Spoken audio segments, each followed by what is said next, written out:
來繼續來看中華職棒中信兄弟昨日喺台北大巨蛋的比賽，和轉播的鏡頭翕到真罕見的一幕，就是投手教練王建民喺投手少年賽結束掉保送了後，王建民是真生氣，真大力把這個電話箱的門甲關起來。喺休息區的球員攏錯一條，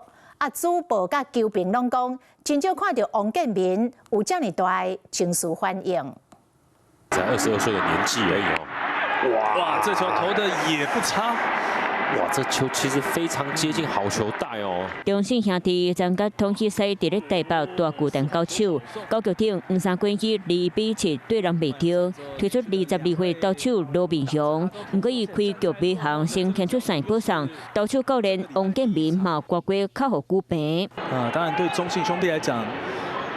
對王建民教練來講，哇，這個哇非常的生氣哦，這是很少見，你看到就是王建民教練會有這麼大的一個情緒反應的。在咧休困的職員和球員攏去驚到回頭看，無邊冷靜定着的王建民教練，哈咧真生氣，目睭進來球迷嘛看到，就算真生氣，伊嘛是真細膩看電話說咧大力射門。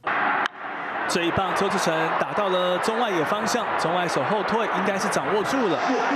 在跑動當中接殺出局。在球場投球的羅明祥，落尾驚險化解滿壘危機，強迫進壘進行新團本壘封殺，率了2粒飛球接殺出局，無互失分愈傳愈濟，將其尾中信兄弟以3-1輸球。王建民教練哈咧真生氣畫面，互球迷攏討論甲熱刺刺。